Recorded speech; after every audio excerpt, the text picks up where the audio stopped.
Prazer estar aqui de novo com vocês. Não sei quantos estiveram em novembro, né? Acho que foi a última palestra.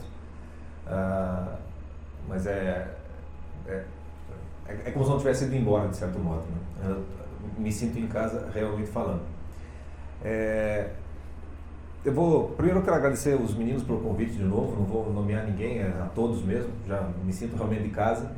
Agradecer também muito os patrocinadores, o pessoal que é parceiro, porque é algo difícil de se conseguir no Brasil inteiro, e aqui, graças a Deus, o pessoal tem conseguido, quem se conscientize disso e ajude para desenvolver esse trabalho do Instituto como um todo, e acho que isso é importante deixar esse agradecimento público.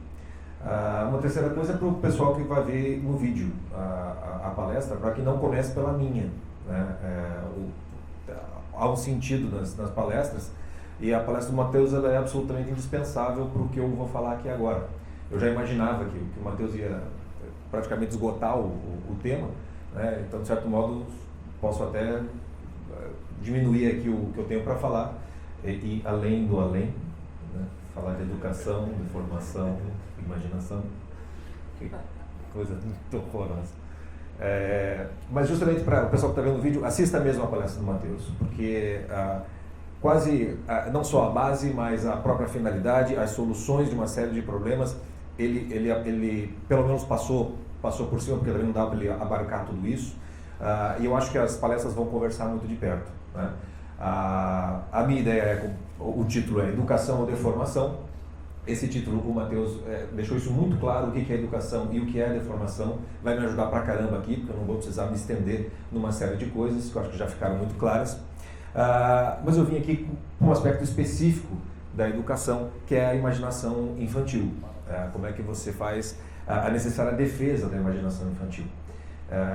E esse nome, né, assim tratar a imaginação infantil como algo a ser defendido, é a especificidade, vamos dizer assim, da educação da imaginação para crianças, ou a formação do imaginário de crianças. Eles precisam ser defendidos mais do que alimentados e formados hoje em dia. Por que eu falo isso? Porque justamente pelas deformações que o Matheus falou. Hoje em dia a criança precisa ser defendida de muito mais coisas do que propriamente educada. Até porque a educação da imaginação de crianças não tem, entre aspas, segredo. A receita é sempre a que foi usada pelos séculos dos séculos, né? Ou seja, é a leitura dos mitos da Bíblia, da mitologia greco-romana, os contos de fada, as fábulas, as lendas, as histórias infantis propriamente ditas. É por ali que a educação da imaginação e a formação do imaginário de toda criança ela acontece, né? Das poucas... Para crianças é uma das poucas coisas que muita gente não faz pergunta, o que eu leio para o meu filho, etc e tal, porque é uma resposta fácil de ser encontrada.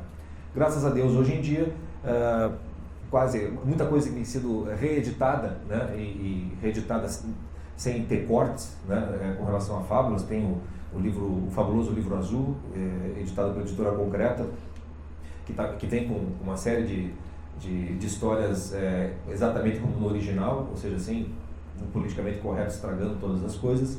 Então a imaginação de criança, de certo modo, para acontecer, é só você dar acesso, né, ou trazer isso para elas, que o trabalho da imaginação da criança ele é muito vivo, muito rico e é quase que natural, automático, né? Basta você, se ela tiver o acesso, as coisas vão acontecer quase que naturalmente.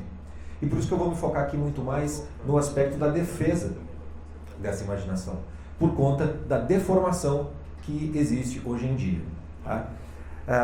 Bom, para que a gente possa entrar no assunto propriamente dito, vou fazer aqui uma sessão déjà vu aqui. Quem assistiu a palestra de novembro já passou por essa pequena experiência. Eu vou repetir ela aqui de novo com outro nome, precisamente para que a gente visualize de novo, bem rapidinho, o que é a imaginação, como é que ela funciona. E em sabendo como ela funciona, de algum modo a gente vai meio que se colocar na posição da própria criança, que vai ter que lidar com a sua imaginação. Então, essa pergunta que eu quero fazer para vocês. Se alguém souber a resposta, eu peço que não responda, tá? Porque a brincadeira é justamente não saber. Tá? O que é o Leandro? No novembro passado eu usei uma outra palavra, a gente fez o mesmo tipo de exercício. Vai ser o mesmo exercício aqui. Só que vai ter um plot twist, vamos chamar assim, vai ter uma mudançazinha.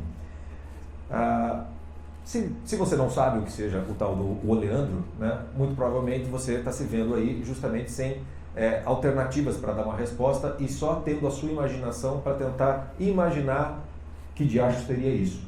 Né? Seria nome de jogador de futebol, né, que o pai foi no registro e falou que meu filho quer ser um oleandro, e o cara registrou assim. Será que tem alguma coisa a ver com óleo? Né? Sei lá, um oleandro de petróleo que vai de lá para cá. As possibilidades que você pode imaginar para tentar responder o que seja oleandro vão depender daquilo que você já tem na sua memória, portanto, né, das informações e do conhecimento que você já tem, não só a respeito das possibilidades com relação à própria palavra, mas aquilo que se liga, em tese, pelo significado possível de partes dessa palavra. É assim que funciona para todo mundo. Qual é a diferença se fosse uma criança que estivesse sentada aqui e de nós com relação a essa palavra e se ela tentasse me responder essa pergunta?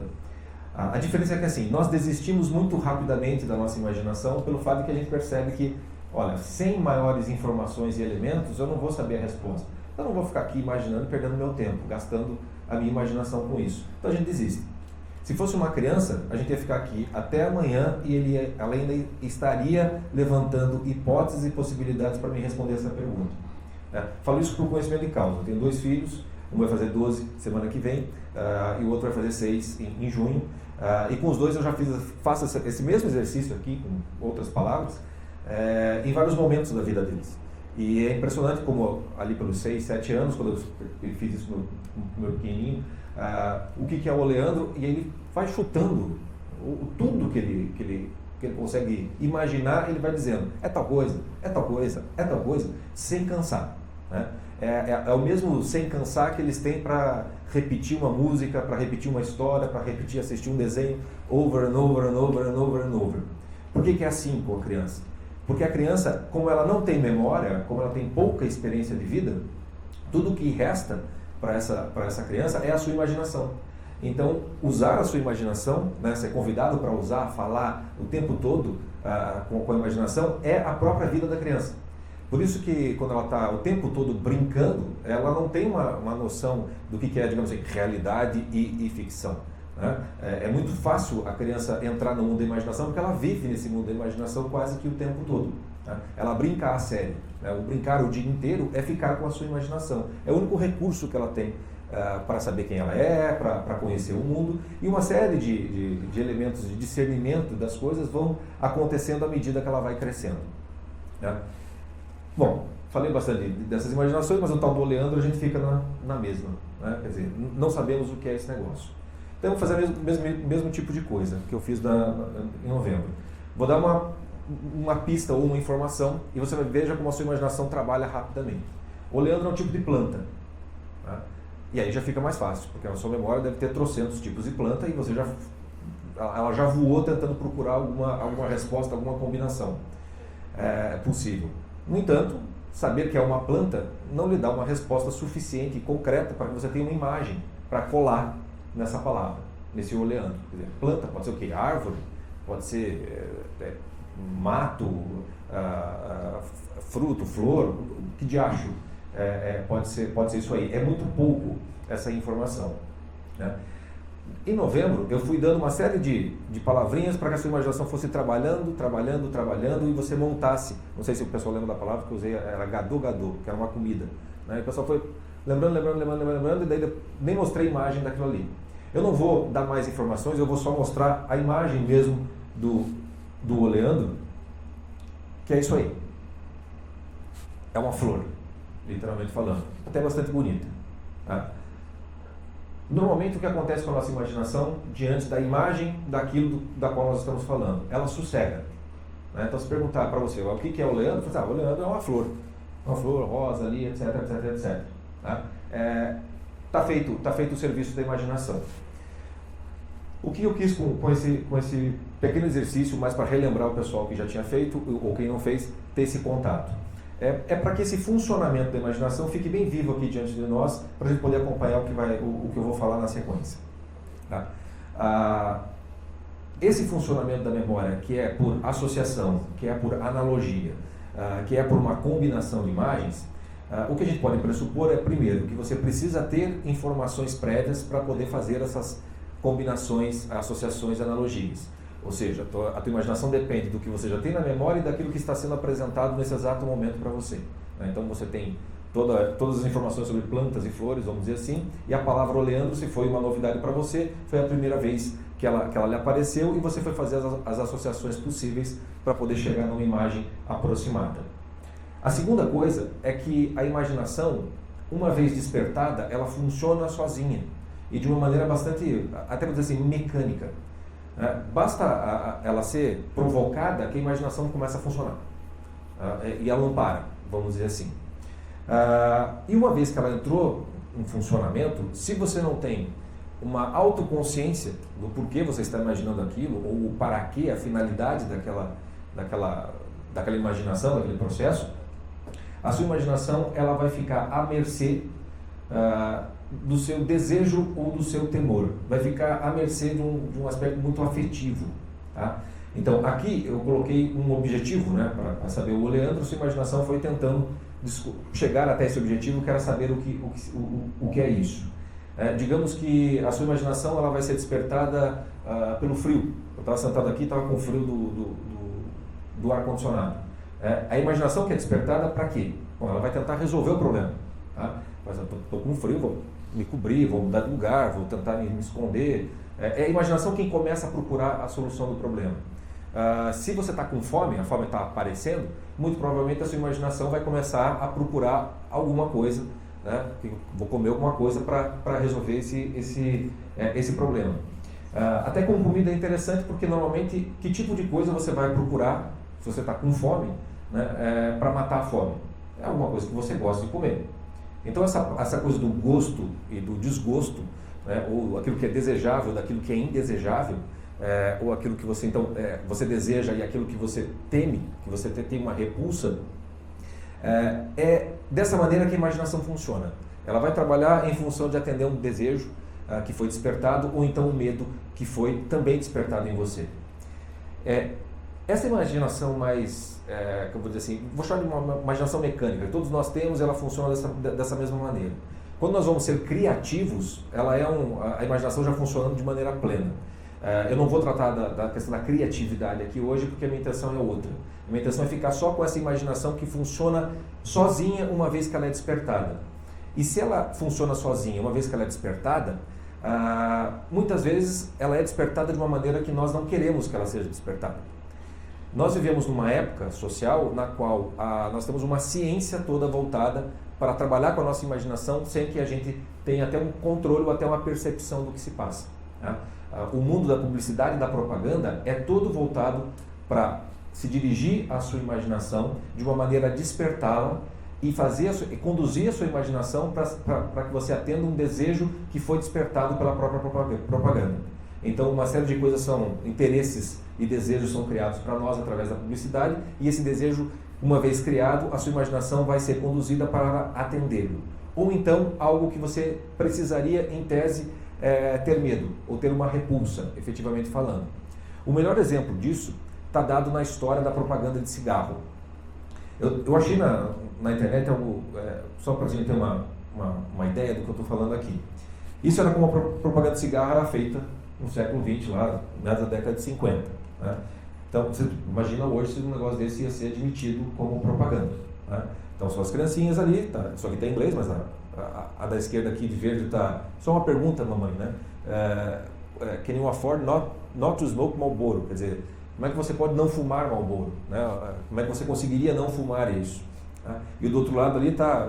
Mamãe, mamãe, é claro que você vai gostar do seu Marlboro, ou algo nesse sentido.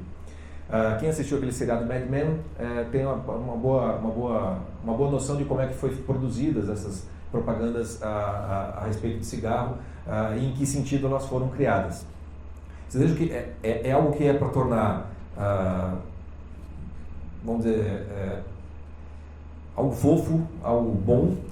Se a gente for para outras duas, então tá uma tradição de bom gosto do Hollywood, né, aqui blow in her face, né, assopre na cara dela que ela vai te seguir por onde você quiser. Era essa a ideia que se passava naquele período, né? E isso, quando vai sendo repetido, né? Lembro da propaganda do Marlboro, do vaqueiro, etc e tal, no cinema, né? Todo mundo fumando, etc e tal. O que é que isso cria em termos coletivos, sociais, em cada um de nós, né? Desperta um desejo. Às vezes não é um desejo para fumar o cigarro, mas é um desejo para você viver neste mundo que a propaganda está te vendendo. Não tem nada a ver com se o cigarro faz bem ou se faz mal, não é disso que se trata aqui. Se trata apenas do modo como você torna as coisas ou apresenta as coisas de uma maneira desejável ou repulsiva para que a sua imaginação vá atrás delas. Quanto menos educado você é, quanto mais a sua imaginação funciona meio que sozinha, você nem percebe o quanto você é puxado de um lado para outro em função de publicidade e propaganda, de todas as coisas. Não há nada hoje em dia que não seja vendido através de publicidade e propaganda. Tá? Hoje em dia na internet, então, os métodos de marketing são os mais, desde os mais absurdos até os mais sutis, mas você mal sabe que tem um monte de preciso ter aquilo, e foi tudo despertado de uma maneira muito sutil através da utilização da sua imaginação, que foi atraída, né, que criou-se um desejo para que você quisesse aquilo em função do que o dono do produto ou o sujeito que fez a publicidade ele montou. A gente sabe que no decorrer do século XX, no ponto em que nós estamos, isso inverteu. Em vez do cigarro ser algo desejável, ele passou a ser algo indesejável. Então a publicidade tem que mudar completamente. Então a criança que estava lá, né, quase como se fosse um brinquedo, algo que ela fazia junto com a mãe, né, agora passa a ser, em ambientes com cigarro, todos são fumantes. Está associado àquilo que é ruim, àquilo que você não pode querer, efetivamente falando.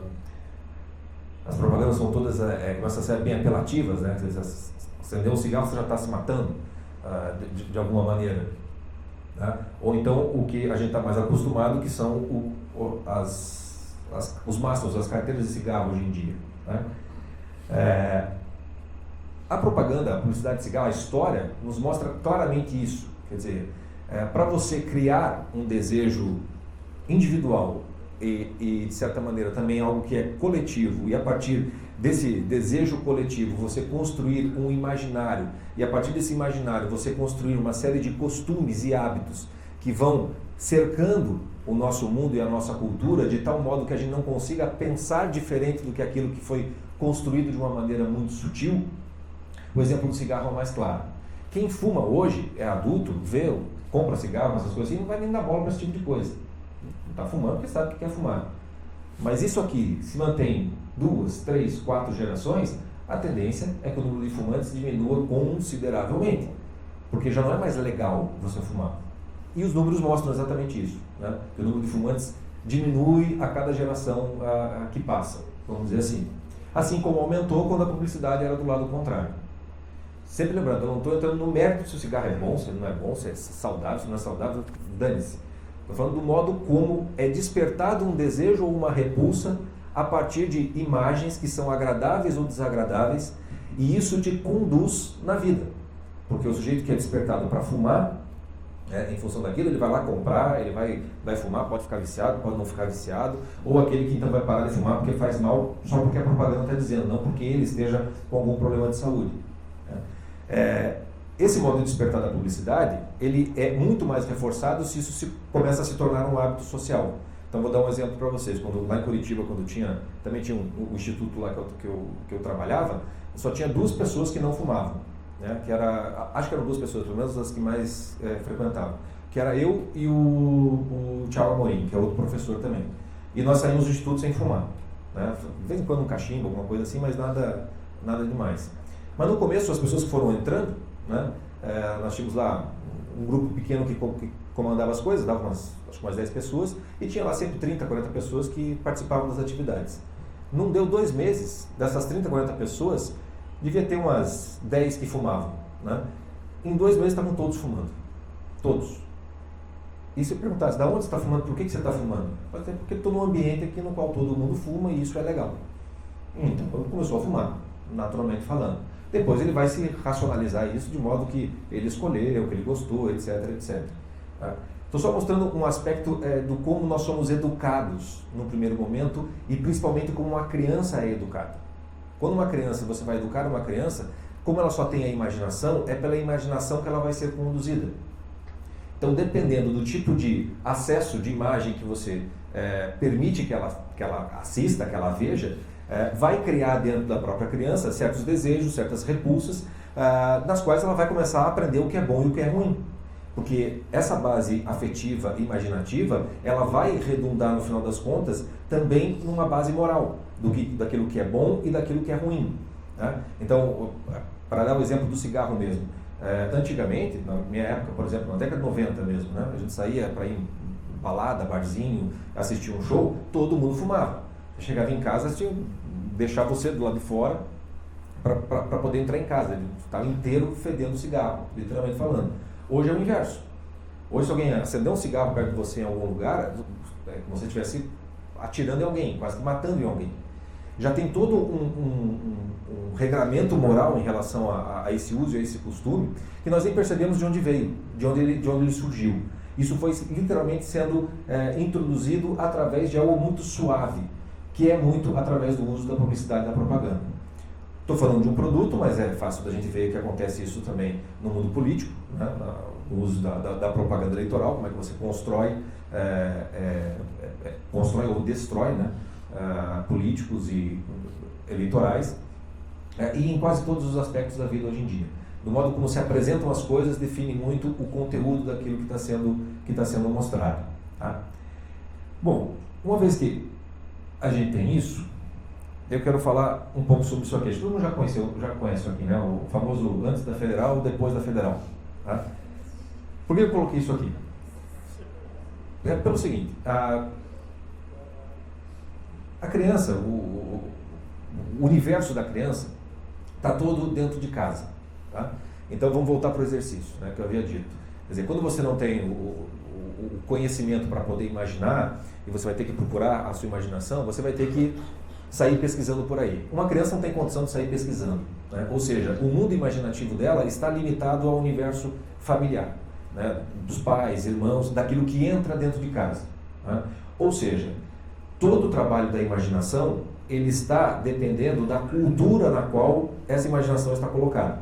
Então, você está numa família muçulmana aqui no Brasil, esse universo islâmico vai estar muito mais próximo da criança e vai parecer o todo da vida dela e ela vai acabar sendo formatada dentro dessa cultura. Se é católico, se é qualquer outra coisa, vai ser formatado de acordo com o que está dentro do pequeno universo dela. Então, um primeiro modo de você defender a criança é precisamente sabendo exatamente o que vai entrar dentro de casa. Pela mesmíssima razão que as nossas casas têm paredes, portas, janelas, muros, grades e cerca elétrica e cachorro e segurança externa, tudo para quê? Para defender os nossos bens, efetivamente falando. A defesa dos nossos filhos é da mesmíssima coisa. Então, o que é que você deixa eles assistirem na televisão, na internet, etc, etc. É por ali que vai entrar uma série dessas imagens, exatamente como a do cigarro, né? Através dos desenhos, que parecem inofensivos. É essa cultura que vai entrar e que vai estar próxima ali, que vai formar o imaginário dessa criança e, portanto, vai redundar também na própria cultura pessoal dela e nos próprios critérios que ela vai ter morais de bem e mal, certo e errado, melhor e pior. Acontece que a criança cresce, aí ela vai para a escola, e nessa hora que ela vai para a escola, o círculo cultural e do imaginário amplia automaticamente, porque ela vai ter contato com uma série de crianças, com os professores, com uma estrutura que é diferente e que pode ser muito diferente daquela que ela tem em casa, e aí você vai começar, ela já vai começar a ter muito mais, entre aspas, recurso para imaginar e ao mesmo tempo muito mais confusão na cabeça dela, pelo simples fato de que se ampliou o horizonte cultural em que ela está colocada. A própria personalidade que a criança vai adquirindo, que todos nós vamos adquirindo, depende dessa cultura na qual nós estamos colocados e muito dessa formação do nosso imaginário, do trabalho da nossa imaginação. Para a gente ter uma noção do que significa isso, a tua personalidade ser moldada através desse imaginário e dessa cultura, é que isso aqui faz um baita de um exemplo. Porque o que acontece quando um rapaz normal qualquer sai do ensino médio, onde até mais ou menos os 18 anos a família tem uma certa ascendência ainda, né? Porque 18 anos ainda não é maior de idade, etc. e tal. Falando aqui do Brasil especificamente, né? Quando entra na faculdade, os pais mesmo já não querem saber se vira, né? Se a nota está baixa, se não está baixa, etc. e tal. São poucos os que ficam muito em cima. Até nem faz sentido ficar em cima do homem feito, de uma mulher feita. Tá? Mas é o que acontece quando você entra numa faculdade de humanas, na qual a cultura daquele lugar, para um jovem que é mal formado ou deformado, o que é que vai acontecer? Ele vai ser remodelado. Dentro de tudo aquilo que o Matheus falou sobre a deformação. Né? A realidade daquela deformação dá nisso. Não porque eu estou achando que o rapaz não possa ser isso. De novo, é igual o cigarro. Não estou julgando esse rapaz aqui. Só estou mostrando como. O que faz com que ele queira ser assim e deseje ser assim é um caldo cultural no qual ele é colocado, ele é banhado naquilo ali, e aquilo ali vai despertar a imaginação dele. E é óbvio que ele vai querer desejar ser como todo mundo é. Ou ele vai ter repulsa por algo que ninguém quer ser. Então é natural que comece a aparecer gente como esse rapaz, como esse rapaz, como esse rapaz, e para não dizer que não falei das brutas, a menina também. Tudo desse antes e depois da Federal, tem uma coleção desse tipo. Não é só uma, vou chamar de estética, que está presente ali. Há todo um conjunto de valores, há todo um conjunto de crenças. A gente não precisa nem perguntar para essas pessoas o que elas pensam a respeito de uma série de assuntos. A gente já sabe. A gente já sabe do que elas fazem. Elas se transformaram nisso. Elas estão modeladas nisso. Tá? E isso veio da universidade. A coisa antes e depois, a gente só pode chegar nesse ponto porque a coisa ficou extremamente escancarada. Exatamente como a coisa do cigarro. Então o cigarro naquela época era tudo muito bonito. Até conseguir transformar o cigarro em algo mal, passou um bom tempo no qual a sociedade tinha uma espécie de dialética. Aqueles que fumavam diziam, não tem nada a ver, estou fumando aqui, não sei o quê, ainda tinha um certo ar de vamos dizer... Oi? Respeitabilidade, ou então passa a ser um negócio meio de ousado, de rebelde, né? Na coisa toda. E aí quando se instala culturalmente a coisa que cigarro é uma porcaria, o fumante passa a ser um criminoso, literalmente falando. Tá? Então, aquele exemplo, ele não está na publicidade, pode parecer muito distante, mas a realidade educacional na qual nós estamos colocados, ela é feita assim. Porque aí a gente entra na realidade da educação propriamente dita. A educação, ela é conduzida, num primeiro momento, e quase sempre, através da imaginação. E é fácil vocês, apelo para a memória de vocês, quando vocês vão aprender qualquer coisa, e está sendo passado o assunto, né? Não é... 90% das vezes você só não entende do que o professor está falando na hora que ele dá um exemplo daquilo que ele está falando. Ele está lá explicando e de repente ele fala um exemplo. Fala, agora eu vi aquilo. Ou seja, a imaginação conseguiu dar concretude àquele conteúdo abstrato que estava sendo passado. Todo professor bom é o professor que vai tornando cada vez mais concreto um conhecimento que é muito abstrato. Então, se ele chega no quadro lá e bota uma definição e tal, mas ele é incapaz de lhe dar um exemplo de como aquilo existe ou se aplica na realidade, ele é um mau professor. Porque ele está só no universo de abstração e ele jamais desce para o chão da realidade concreta. Ou como diz o Matheus, isso não se encarna na personalidade do próprio professor, ele está só repetindo um discurso. Tá? Nesse processo educacional, que tem a ver com o processo da imaginação, porque ela é condutora de alguma maneira, através do exemplo nada mais é do que uma imagem, e uma imagem nada mais é do que você conduzir a sua imaginação em direção a um conhecimento que você quer que o aluno adquira. O que isso nos mostra é que a imaginação ela pode ser despertada de maneira muito aleatória ou de uma maneira muito proposital. Ou seja, uma publicidade sempre tem algum propósito.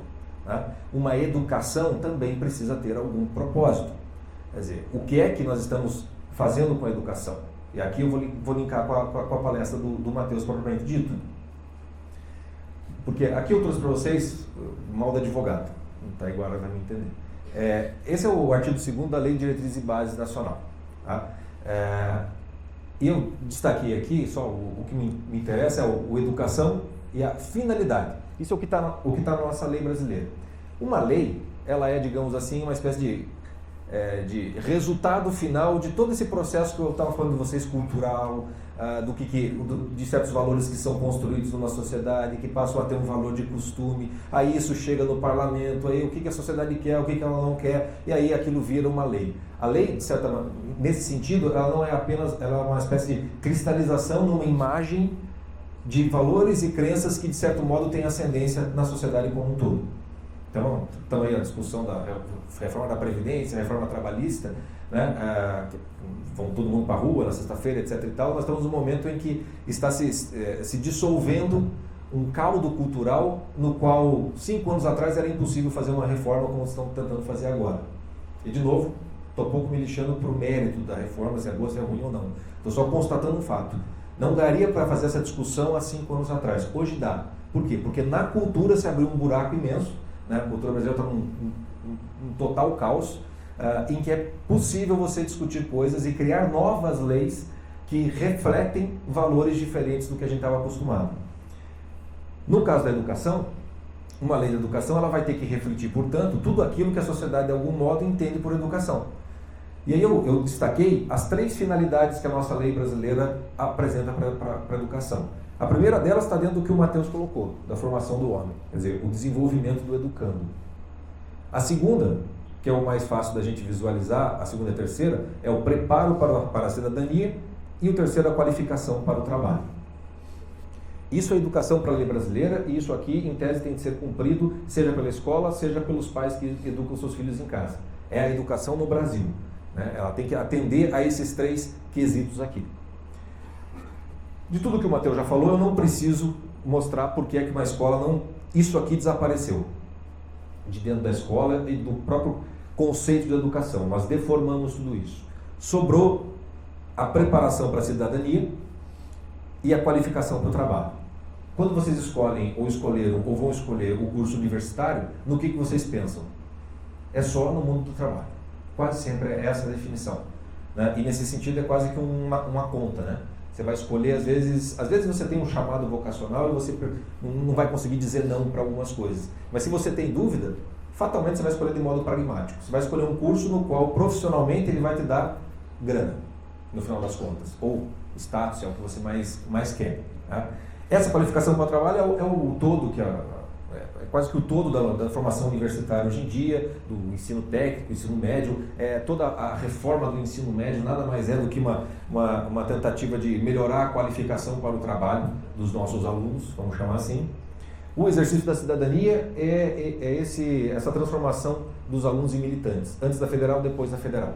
Né? Esse é o ideal de cidadão que a gente tem hoje. Né? É o pagador de impostos, é o sujeito que é tolerante com tudo e com todos, é aquele que pune o fumante e mais idolatra o maconheiro, é esse caos moral, esse caos imaginativo que nós estamos colocando e que o sentido da própria cidadania se perdeu completamente. Né? Cidadania é você ser um sujeito tolerante, bonzinho e politicamente correto. Né? E é isso que a gente aprende mesmo na escola. Agora, o desenvolvimento do educando, que diacho é isso? Né? Aonde que isso aparece na escola? Como que isso acontece? E nisso eu acabo me vinculando ao exercício do Oleandro, porque é como se fosse assim, tá, o desenvolvimento do educando é uma finalidade, mas o educando é uma finalidade nele mesmo? O que é ser um educando? O educando significa, a própria palavra já é um processo. Um educando vai virar um educado.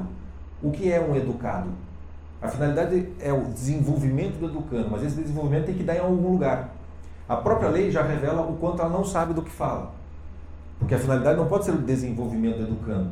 A finalidade tem de ser o resultado desse desenvolvimento. Que resultado é esse? O resultado deveria ser aquilo que o Matheus falou, né? A formação do próprio homem, literalmente falando. Mas percebam como, para nossa imaginação hoje, o que é o homem? O que é a formação do homem?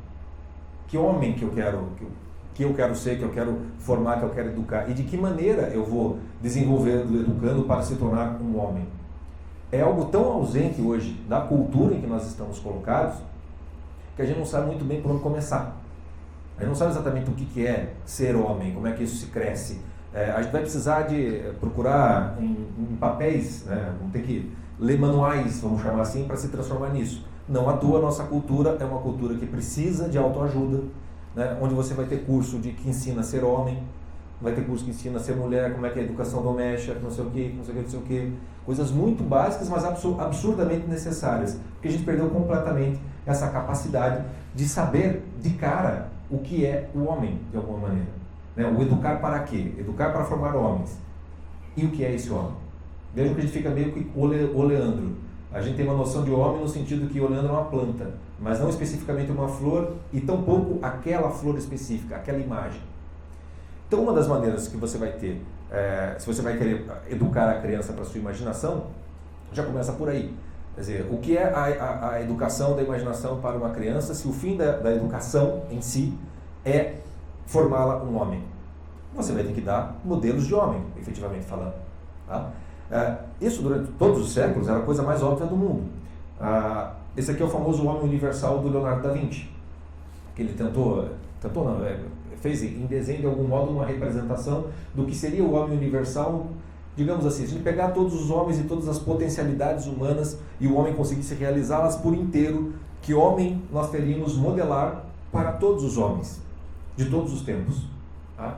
Essa procura pelo modelo de homem, de algum modo, sempre foi central na construção não só de culturas, mas da própria civilização ocidental. A gente até, se a gente fosse fazer um rascunhão, assim, fazer uma generalização bem grande na nossa história, lembram que você deve ter aprendido na escola, né?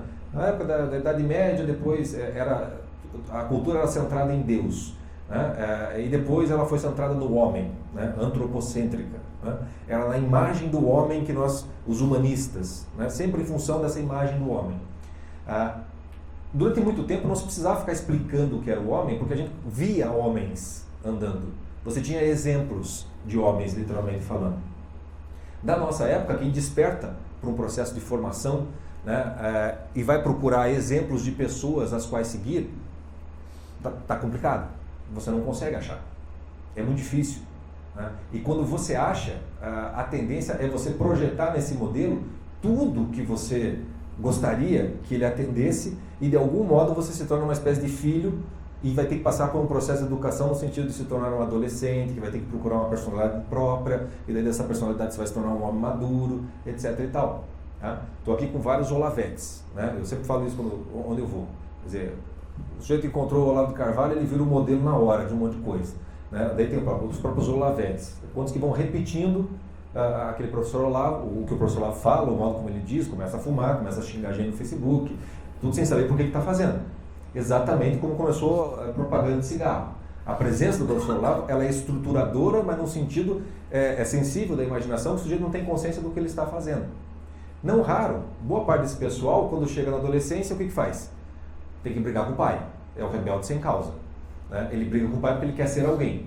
Né? Então ele joga o modelo supostamente para fora e vai passar o resto da vida freudianamente tentando matar o pai. E raramente consegue, no final das contas. Poucos chegam na maturidade na qual pode sentar com o pai para tomar uma cerveja, um café, alguma coisa assim, conversar de igual para igual, vamos dizer assim, com todo o respeito e a reverência que se deve a honrar o próprio pai. Tá? Essa ausência de modelos de homens torna a nossa educação, em qualquer momento do processo em que a gente comece, muito complicada.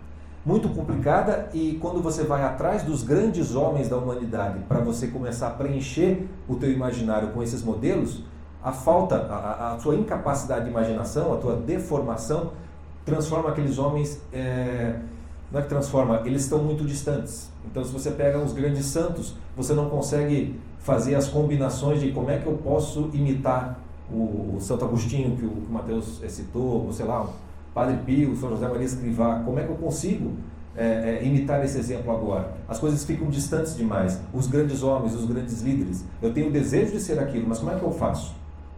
Na literatura, a gente tem, por exemplo, né, vou homenagear o Caio aqui, a gente tem o exemplo do Crime e Castigo, do Raskolnikov, do Dostoiévski. Né? O Raskolnikov, ele se achava um sujeito superior, ele queria ser Napoleão, ele tinha um modelo.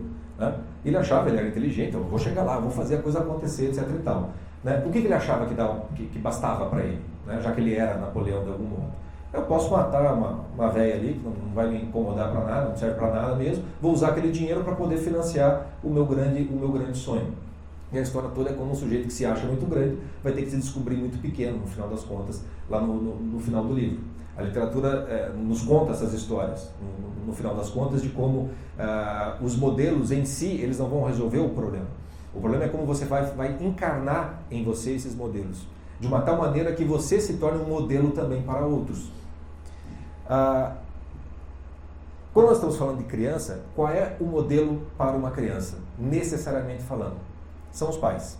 É o pai e é a mãe. Se não tem pai, se não tem mãe, alguém vai estar no lugar do pai e da mãe e vai ser essa figura modelar para a criança.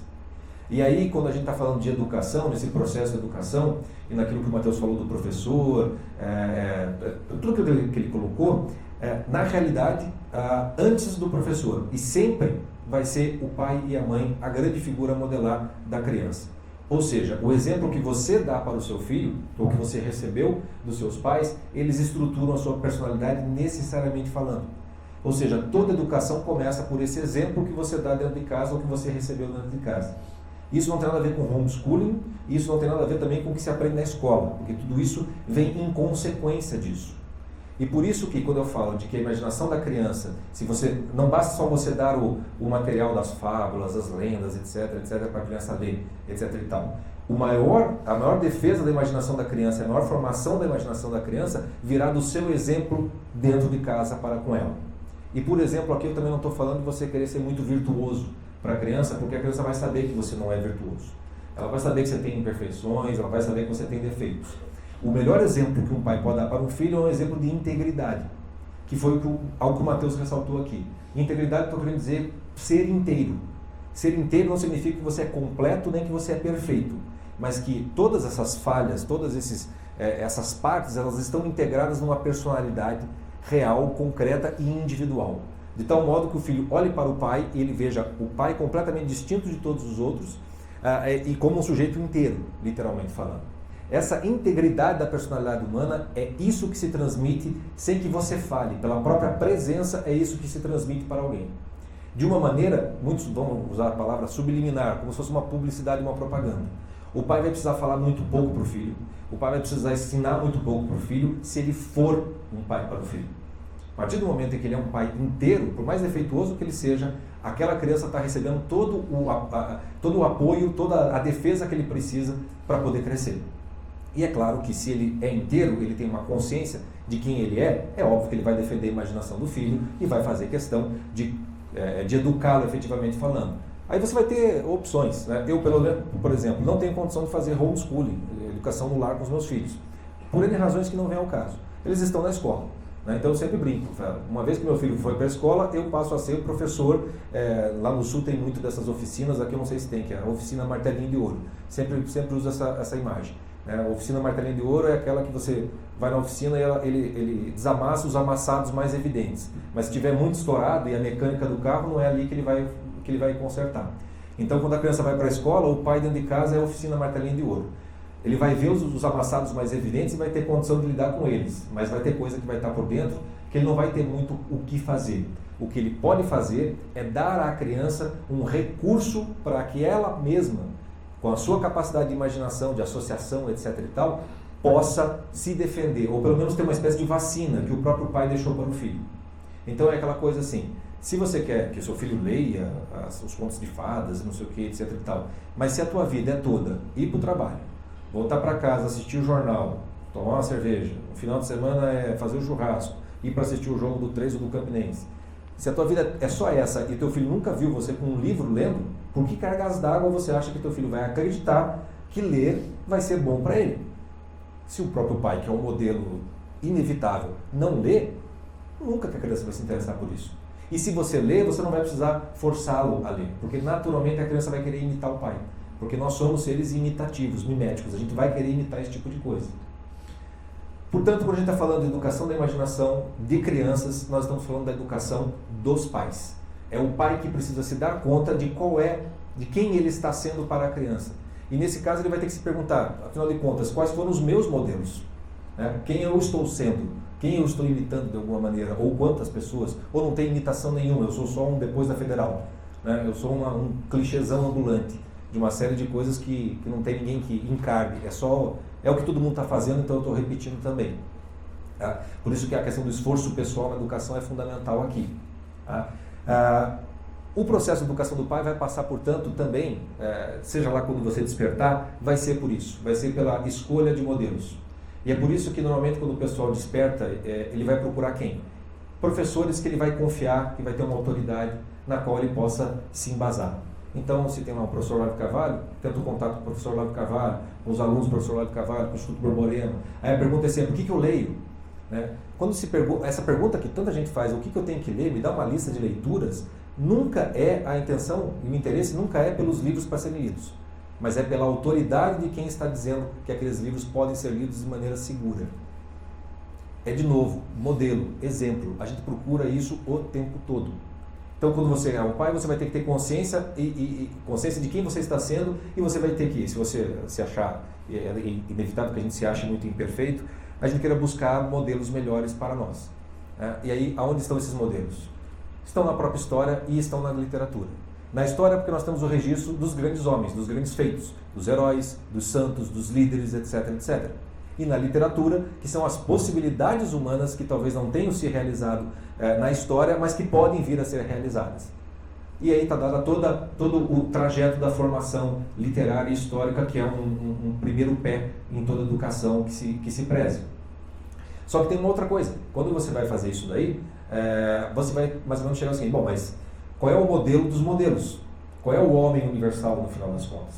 Tá? E nós estamos numa cultura e numa civilização que foi formada, e aqui eu vou usar a palavra mito num sentido primordial e estruturante de uma civilização. Nós somos uma civilidade judaico-cristã, que é formada pelo mito bíblico, que absorveu a mitologia greco-romana. Ela não cuspiu fora, ela não cortou, né, o galho onde estava sentado, e portanto vai estar na mitologia greco-romana e na mitologia bíblica os maiores modelos de homem. E aí já começa a ficar mais fácil de você conseguir encontrar. Né? Para encurtar a conversa, o título do site dos meninos aqui, que é O Homem Eterno, vem desse livro do Chesterton. Se alguém não conhece, Chesterton simplesmente vai contar exatamente isso. Quais são os tipos possíveis de homem que existiram na história? E qual é o homem eterno, o modelo máximo de todos? É claro, como ele é cristão, também sou cristão, o modelo vai ser o próprio Jesus Cristo. Estou chamando a atenção disso daqui pelo seguinte, porque na formação da imaginação da criança e da sua pessoal, é muito comum o pessoal assim, tem que começar pela literatura toda ocidental, etc. e tal. Acontece que, para que você possa compreender a literatura ocidental teve também uma espécie de começo, de inauguração. A literatura com a mitologia, elas são como se fosse assim, mãe e filha. A literatura é mitologia encarnada num tempo e num espaço diferentes da mitologia. Mas conhecer a mitologia é, de certo modo, você conhecer uma espécie de dicionário ou de enciclopédia de tudo o que virá na literatura seguinte. O que significa dizer que se você conhece muito mal a mitologia, a literatura você vai ser sempre deficiente. E eu não estou falando aqui de conhecer a mitologia em sentido religioso, mas em sentido literário. Simplesmente conhecer a história, de conhecer como é a história da Bíblia, efetivamente falando. E isso já nos coloca uma espécie de programa de estudos com crianças em casa. Né? É preciso começar pelas histórias dos deuses, né? Ou melhor dizendo, pela história do Deus. Quer dizer, a passagem, a leitura da Bíblia, a imitação do Cristo é a primeira coisa que você tem que dar para a criança. É a primeira coisa. A ela vai se somar a mitologia greco-romana, que nada mais é do que uma mitologia fragmentada que encontra uma unidade na Bíblia que a transcende enormemente. Tá? E ao lado disso é que as fábulas, os contos de fada vão ganhar um sentido. Porque se você começar só por conto de fada, fábula, vai ficar solto na criança, na cabeça da criança. A repetição dos mitos vai dar uma base estrutural na qual ela vai ter uma espécie de vacina e de alimento permanente. Eu gravei um curso aqui para os meninos que é um curso sobre Bíblia e Literatura e é um curso de formação de leitores. Né? E um dos títulos que eu estou usando é justamente esse, é um medicamento de uso contínuo, que é a constante retorno à Bíblia, porque é uma espécie de fonte que vai nos renovando permanentemente falando. Tá? É com essa base, é com essa busca de modelos, é com essa tentativa de se integrar como um homem, uma personalidade, que uma criança será defendida.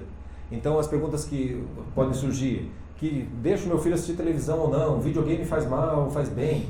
Eu vou falar assim, ó, vai fazer bem ou vai fazer mal, depende do quanto, quão saudável é dentro da sua casa e os limites que você vai impor para aquilo.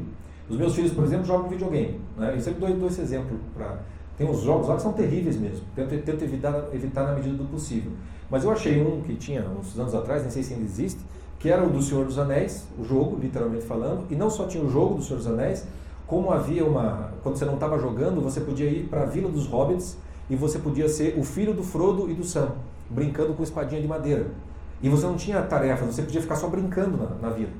Né? Treinava arco e flecha, brincava, tinha uns pôneis lá que você entrava e tudo mais. Era um jogo que eu me divertia mais do que eles naquilo tudo.